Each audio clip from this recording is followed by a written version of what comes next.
Assalamualaikum warahmatullahi wabarakatuh. Bismillahirrahmanirrahim. Alhamdulillahilladzi an'ama alaina bi ni'matil imani wal islam. Asyhadu an la ilaha illallah wa asyhadu anna Muhammadar Rasulullah. Anak-anakku sekalian, pada kesempatan ini Bu Imas ingin mengajak kalian semuanya untuk mentafakuri salah satu makhluk ciptaan Allah di muka bumi ini, yaitu seekor ulat. Pada seekor ulat terdapat 4 hal negatif yang melekat pada dirinya. Yang pertama, ulat ini cenderung dijauhi sedikit orang-orang yang ingin dekat-dekat dengannya. Karena jika ulat tersebut tersentuh oleh kita atau jika bulunya menempel pada tubuh kita atau pada baju kita, maka akan menimbulkan rasa gatal yang luar biasa.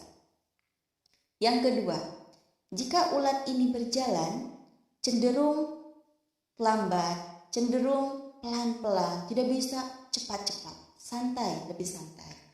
Kemudian yang ketiga, ulat ini sedikit manusia yang menggunakan maskot kebanggaannya dengan menggunakan lambang ulat. Tidak seperti halnya binatang lain seperti macan, singa, kalajengking. Contohnya di Bandung ada yang dinamakan dengan maung Bandung. Di Jakarta ada yang dinamakan dengan macan Kemayoran. Seperti itu.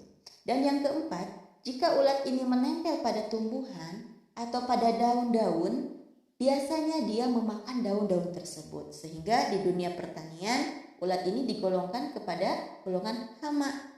Hama itu yang suka merusak pada tumbuhan. Nah, namun demikian, ulat ini suatu saat dia akan berdiam diri, tidak pergi kemana-mana, diam di suatu pohon. Nah, kurang lebih selama 14 hari, ini yang dinamakan dengan metamorfosis kalau kata para ahli. Nah, setelah itu dia akan berubah menjadi kepompong.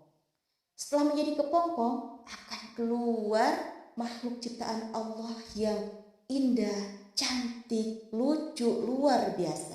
Inilah yang dinamakan dengan kupu-kupu. Nah, pada kupu-kupu ini terdapat 4 hal positif yang menempel pada dirinya, kebalikan daripada ulat. Yang pertama, kupu-kupu ini mampu memikat perhatian karena keindahannya. Seperti itu.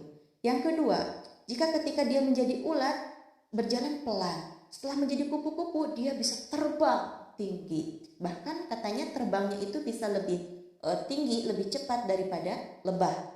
Kemudian yang ketiga, cukup banyak orang-orang yang menggunakan maskot kebanggaan pada binatang kupu-kupu ini. Contohnya zaman dulu, Bu Imas masih ingat ada kompor yang mereknya itu namanya itu butterfly, seperti itu ya. Kemudian yang keempat, kupu-kupu ini ternyata banyak sekali manfaatnya. Salah satunya, kupu-kupu ini bisa melakukan penyerbukan terhadap bunga. Setelah melakukan penyerbukan, maka akan tumbuh dari bunga tersebut buah. Jika sudah menjadi buah, alhamdulillah bisa kita nikmati bersama-sama. Seperti itu manfaat dari kupu-kupu ya, atau 4 hal yang melekat pada kupu-kupu. Nah, sekarang kita sebagai manusia apa hubungannya? Katakanlah Ramadan ini merupakan ajang kita untuk latihan ya. Kita sebelum Ramadan katakanlah sebagai ulat, kepompong sebagai Ramadannya, dan kupu-kupu adalah hasil dari Ramadan tersebut. Jika kita sebelum Ramadan tidak banyak orang-orang yang mendekati kita tidak disukai orang-orang. Mungkin karena perangai kita yang kurang baik, ucapan kita yang kurang baik, sikap kita yang kurang baik, sehingga orang lain tidak menyukai kita.